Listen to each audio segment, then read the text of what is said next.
This is the story of the Boggle of Hackthorpe Hall. These days, Hackthorpe Hall is a posh business centre just outside Penrith, but back at the time of this story it was just a poor farmstead where the wind whistled through the windows and the chimney smoked and the rain dripped through the holes in the roof.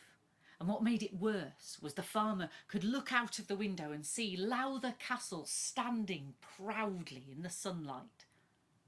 Well, one dark, rainy, wintry evening, the farmer was sitting huddled by his smoking fire trying to keep warm when he heard a noise.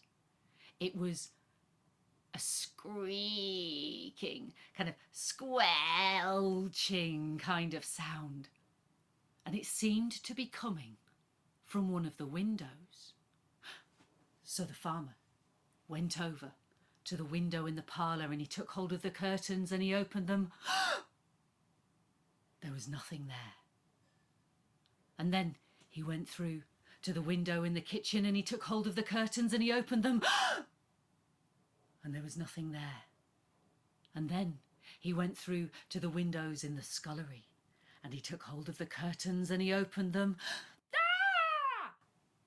Outside was a big, black, hairy calf, a baby cow, and it was licking the window with its rough grey tongue, making a squeaking, kind of squelching kind of sound as it licked the glass.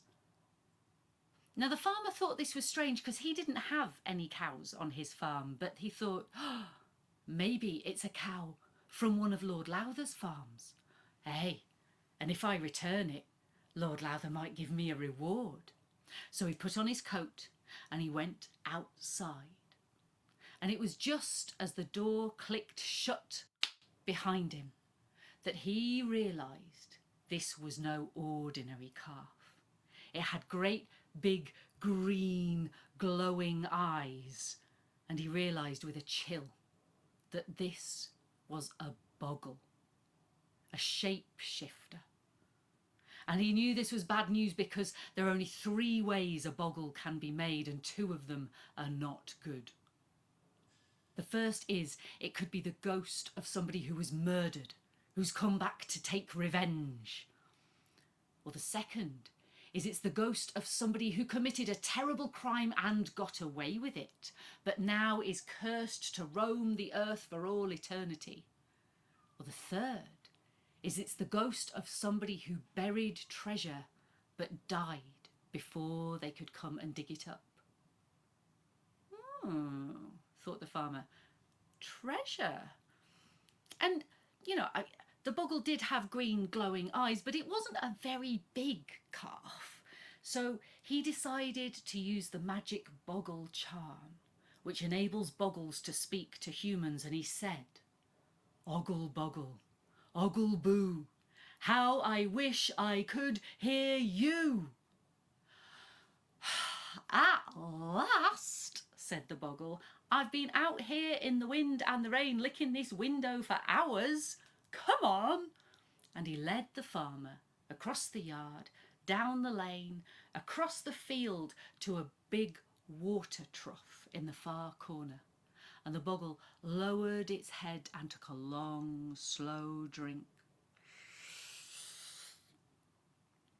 And then he looked significantly at the farmer and looked significantly at the muddy ground around the water trough. "Treasure?" said the farmer. "Treasure," said the boggle.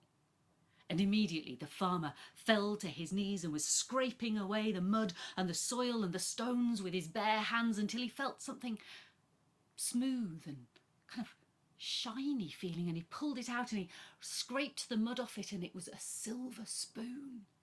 And then he found another and another until he had a whole hoard of treasure in front of him, enough to buy a whole herd of cows, enough to rebuild Hackthorpe Hall, enough to spend it wisely, said the Boggle, and it wandered off and disappeared into the morning mist.